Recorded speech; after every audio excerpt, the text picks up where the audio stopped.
Receiver A.J. Brown remains at the center of trade conversations. In a story on ESPN.com Tuesday, Nick Sirianni indicated there was mutual interest, Brown and the team, in continuing his career with the Eagles, but couldn't guarantee it. Yesterday at the Combine, Patriots head coach Mike Vrabel, who Brown played for 3 years in Tennessee, talked about what that relationship means to him. It has meant a lot. I've watched him grow. I've watched him mature. I'm proud of him. Proud of the father that he is. I'm proud of the husband, and that has nothing to do with where he plays and where he played. So those are the things that are important. We reach out and text each other during the things that happen good to each other, and sometimes things don't go so well for the people that you're close with, and you text those as well. So it's a two-way street of support and reminders of what got us to where we are here today. Okay, and so where we are here today, Schrager is in Indianapolis with his ear to the ground on everything. Harry is back from yesterday, but Dan, we've not heard from you in quite some time. And so the first question is to you: should the Eagles be looking to move away from A.J. Brown? I don't think you're running towards that if I'm Philadelphia, but you have to ask this question and answer it. Why the fall off last year between A.J. Brown and Jalen Hurts performance-wise? From 2022 to 2024, that combination was top 3 or top 4 in the NFL in basically everything. They were fantastic. Last year, massive fall off. So if you're Philly and you're looking at the situation, was it because of Kevin Patullo, their play caller, or is there a different reason? Is A.J. not the same player? Is the connection between him and the quarterback not the same? If that's the case, then you got to move off him. And if you decide to move off him, if I'm New England, if I'm Baltimore, if I'm Buffalo, I'm doing everything I can to not hang up that phone without acquiring A.J. Brown. And then, Harry, you're reading body language, you're reading books, perhaps during while the defense is out on the field, which we've seen, and all the rest of that. Do you feel like A.J. Brown is looking, whatever it is he says, and he's not, he'll say whatever he'll say. Do you think that he would be best served finding a new team? Yes, it would be best served. I don't know if that's going to be best for the Philadelphia Eagles, though. Howie Roseman went on the Rich Eisen show the other day, and he basically said this: we went 11-6 and we won the NFC East. Yeah. But that's not our standard. Our standard is a Super Bowl. So Howie Roseman is in the business of winning. Also look at a new offensive coordinator, a first-time offensive coordinator in Sean Mannion. And you got to look at the systems of where he came from. He came from the system for Matt LaFleur. He's played for Sean McVay, Kevin O'Connell, that Shanahan-McVay type system. Well, A.J. Brown thrived in that system when he was in Tennessee under Arthur Smith. And Matt LaFleur was there. Arthur Smith got the offensive coordinator job after that, still ran the same type of system.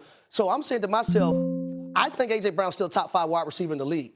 Why would I want a guy with a first-time play caller to exit my team when I know he can help my team based on what he's going to be running offensive-wise? All right, Schrager's in Indianapolis, obviously, where everybody this is the best place in the world for guys like you, Peter, to get as much information as possible. So what are you hearing about A.J. Brown?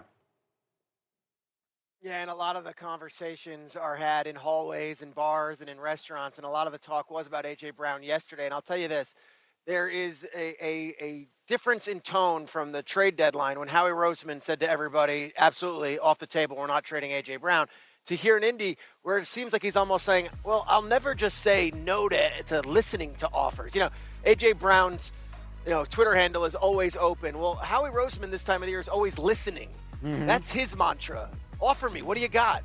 Truth of the matter is, it is cost prohibitive for them to trade him before June 1st. That's a $40 million dead cap hit. So there are financial barriers here for the A.J. Brown trade. And to Harry's point, Sean Mannion was one of 17 different offensive coordinator candidates who proposed their plan to the Eagles. 17. He was one of just 7 to make the second round.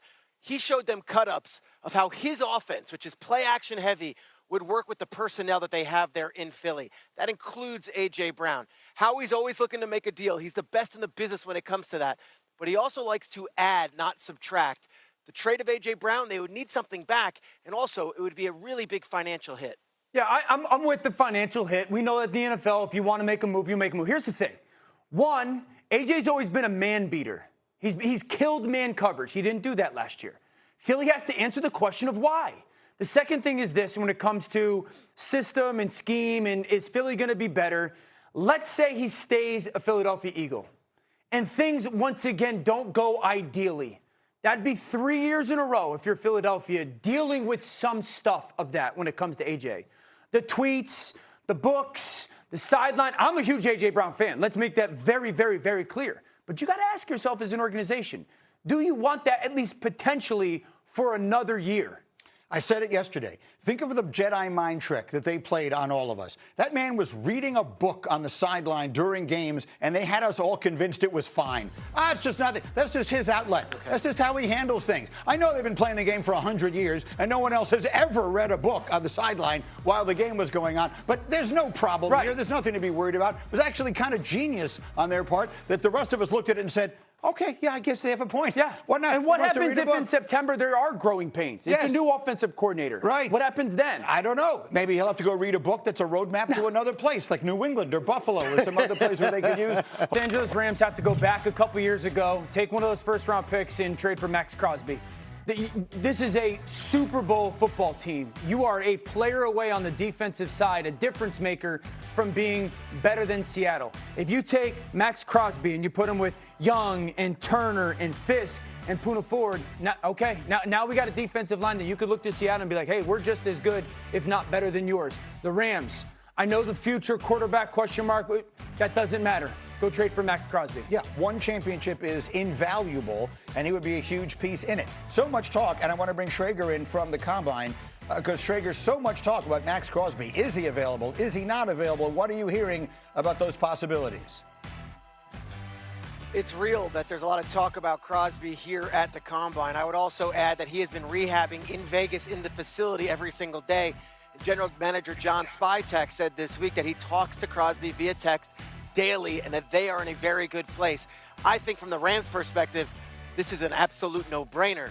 From a Raiders' perspective, you're building anew. There's very few cornerstone pieces in that franchise. Maxx Crosby's that guy. Mendoza will be the other one. I'd be shocked if they traded him anything less than like 3 first-round picks. Okay, 3 first-round picks would be quite the haul. We'll see what winds up happening. Dan, give me another one. Give me one on the Dallas Cowboys. I think the Cowboys are 2 defensive pieces away from being legit contenders. This defense was obviously historically bad last year. A lot of reasons of the why. They've got 2 really good defensive tackles. They need an edge player and a back-end player that are difference makers. This offense in Dallas will be a top 5, top 6 offense once again next year, as long as Pickens is there. I'm bullish on the Cowboys. I truly believe with the new defensive coordinator and 2 difference-making pieces on their defensive side, the Cowboys can be legit contenders. What do you think, Harry? Yeah, I think it's going to take about 3 or 4 different pieces defensively. I do love Christian Parker, their new defensive coordinator. His specialty is the secondary. We got to remember, Donovan Wilson, he's a free agent. You're going to need multiple pieces in that secondary, I believe. And let's not forget the linebacker position. They have like 3 or 4 guys at linebacker that are free agents too. So I just don't want to ignore that position as well, Dio. All right, and then Dan, let's get to the last one because this is the one that really jumped off the page at me. What are you thinking about in Minnesota? You need